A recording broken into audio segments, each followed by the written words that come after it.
Welcome Accepting the back. message. Welcome back to the morning show here on Tobago Updates Television. And thank you so much for staying with us. The pleasure and the honor is mine this morning to introduce to you our next guest. His name is Mr. Aaron George Reid, and he is a retired teacher. And this morning we are celebrating him as the Icon of the Year. As you are aware, our tutor held their recent Teachers Awards over the weekend, the long weekend, and Mr. Reid is the Icon of the Year. And there's so much to talk about this morning with Mr. Reid. Mr. Reid, good morning and welcome. Good morning, Adanna, and thanks for having me. Of course, the pleasure is mine. And now, if I was supposed to read out your resume to our viewers this morning, I think we'll be here until way past 9 a.m. or even going beyond even into lunchtime. Mr. Reid, I know that you have been an active member, not just in teaching, but in so many different areas, in events, in dance, in so many things, putting things together and ensuring that the end product is something that persons can really, truly appreciate. I want to talk a little bit about your teaching career. What inspired you to get into teaching and where you started your teaching journey? Okay, the truth be told, while I was at primary school, in those days, it was what you call common entrance, and school places were very limited. The year I wrote the exam, we wrote the exam twice, and that is a bit of history. We wrote the exam, and when the results came down, it was said that too many students passed, and we had to resit maths, well, it was arithmetic was the name, arithmetic and English. And when we did over the exam, my name did not come back on the pass list then. So I completed, I went on to post-primary. And while I was at post-primary, every time a teacher was absent, I was sent to take the class. So I started teaching from way back there. And then I wrote the school leaving examination, and I was the only person who passed for the school that year, and the only pass for the school within a 5-year span. Wow. So I was more or less out of the classroom more than in the classroom, assisting teachers and teaching, and that's where my whole inspiration came from initially. Wow, I never knew that before, and it's very, very interesting. That induction into teaching there, and as you got into the teaching, you went to college, you got your degrees, your diplomas, your certificates, everything, all your credentials in terms of certifying yourself as a teacher. And the 38 and a quarter years of being a teacher, there must be some experiences. There must have been some points in your life where you thought, yes, I'm doing a good job. Or sometimes you might even consider, why did I get into teaching? Have you had any of those moments? Well, I had no regrets, but I had lots of pleasures because I did not just stick to the classroom teaching. I was involved in everything in the school life, all the co-curricular activities. I did the sporting events, I did the cultural events, whether it be the poetry, the drama. I even taught ballroom dancing. So I was involved in everything, so my career had some excitement as opposed to being bored.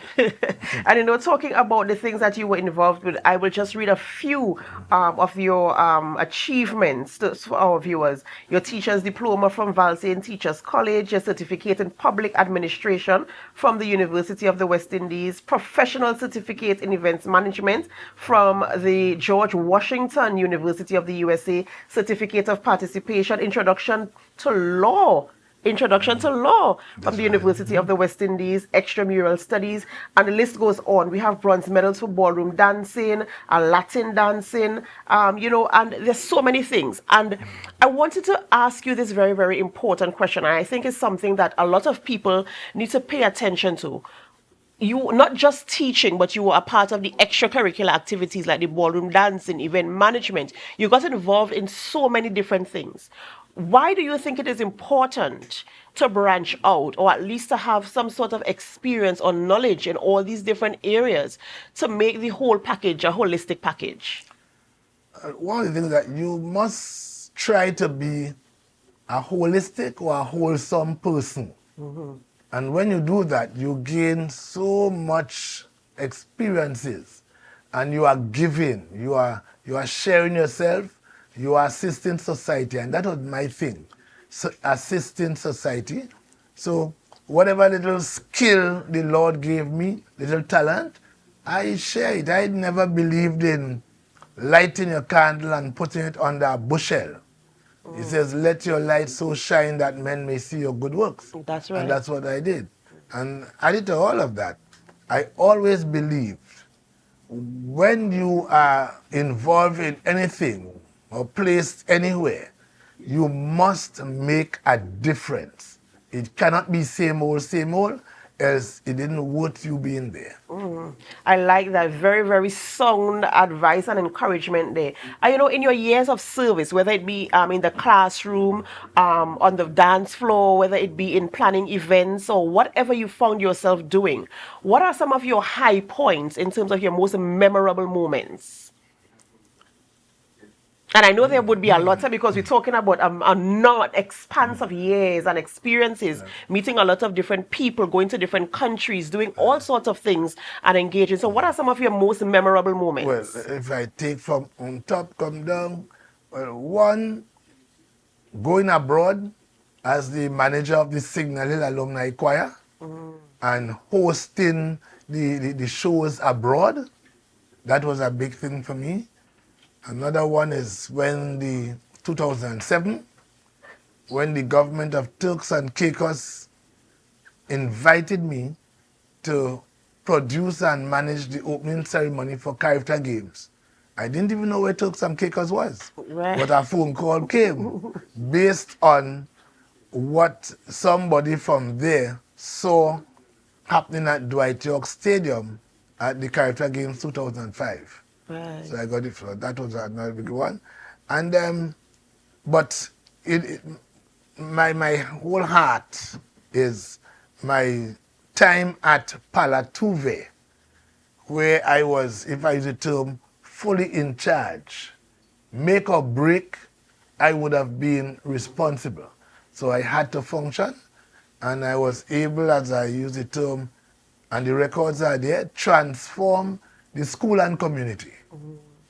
School and community. We move it from the proverbial behind God's back and place it right in front of his face in all aspects. So Palatuve is no longer what some used to call long time the Bo Show quiet day. It's not a long quiet day, right there. Yeah. Everybody came alive. The activities, it created more life in the community. Even businesses flowed, commercial activities, you know. And all those things were designed to do three things: boost morale, motivate towards academics, and to raise self-esteem.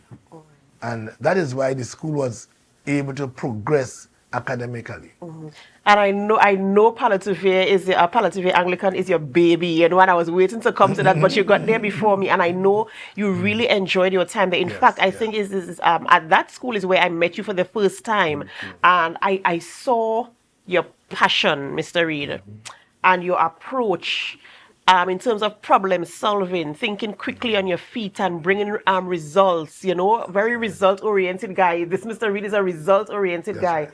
And, you know, I must applaud you for that. And I join with all of Tutor, all of Trinidad and Tobago, and all of Palatuve Anglican past students and present to cement this award that you received this year, the Icon of the Year. Now, receiving this award, I know before the awards, they would probably indicate to you that you are selected to be the Icon of the Year. What does it mean to you receiving such an award? First of all, there was a sense of satisfaction coupled with the acknowledgement for the service I gave. And as I said in my acceptance speech, you cast your bread upon the waters and you shall find it many days after. Well, the bread has now been found. And that's it in a nutshell. Right, and I know it must have been I mean, I was not there, but based on the reports that I received, I understand that, everybody was in agreement with Yeah, this that's true. award That is true. this time around, and well deserving, well deserving. Mr. Reid, as you are now a retired teacher, and you're doing your thing, what is next for you? What is next for you? Okay, well, as is observed, I'm visually impaired. I lost my natural vision. So what did I do? I just go after the technology. So I'm now able to function using my phone pretty adequately. I see it as good as any and better than many. I'm using my computer now. I still do work. I still assist people in editing work virtually. I assist people in doing letters, and I still move around. So you're still actively involved in terms of helping people Yeah, to yeah, yeah, achieve their yeah, yeah, goals as yeah, well. yeah. I'm not a sleeper. I'm not a sleeper. Yeah, I know you're always looking for yeah, something to do, always engaging yeah. yourself, and of course, we have to bring you back to speak about the visual impairment Okay. and how it has impacted your life and how Yeah, you're still okay. able to manage all the things that you have to manage. We will, of course, bring you back on that topic. But I just wanted to talk to our viewers this morning in terms of achieving their goals, identifying their strengths, and working on them to bring the impact. Because you said that you wanted to bring change wherever you are. You don't want to be in a situation where you're part of something and it doesn't change, it doesn't impact people. So I want you to encourage our viewers this morning to go after the thing that they are so desirous of and to ensure that they, bring that measure of impact wherever they are. What I want to say to them is that whatever you discover as being your interests and that you have some energy in that area, don't just you work it on the surface. Go deep with it and go all out. Put your focus and energy into it and get it done. You may not get everything right. Everybody may not agree with you, but do not get, what do I say, despondent. You just hold on to your goal and work towards it. And in the long run, you will be satisfied and the people around you will be satisfied. And how do you deal with challenges? Because I know in those 38 years, there must have been challenges. It could not have all been a bed of roses. How do you deal with challenges when they arise? My best approach was relationships. Student, teachers, people in the organization, relationship. You establish positive relationships. And once you have that, you have support. For example, when I was selected to go to Palatube, some folks were telling me there's a particular teacher on staff and she's going to be your nemesis and what have you and what have you.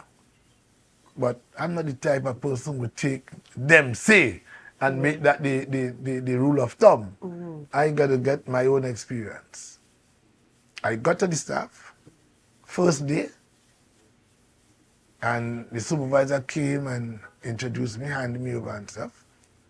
And the lunchtime, I called a short stand-up meeting, and it was like a getting to know you exercise. Introduce myself, have each of them introduce themselves. And nicely was a small staff. And I just explained my position. And one of the things I said is that I'm not here to change everything overnight. We will let the ship, so my words were, let the ship sail, and as it maneuver the waters, we will see where it needs little adjustments as we go along. And when I was through my chat and asked any questions, Adanna, the first hand went up was the named teacher. Say, no, it's like, oh gosh, already? What the question was, the response was, sir, I'm glad you said you're not changing anything overnight because we have a transport problem here. And on certain days, they need to dismiss a bit earlier to catch the bus. Otherwise, they would not get out. Say, fine, no problem.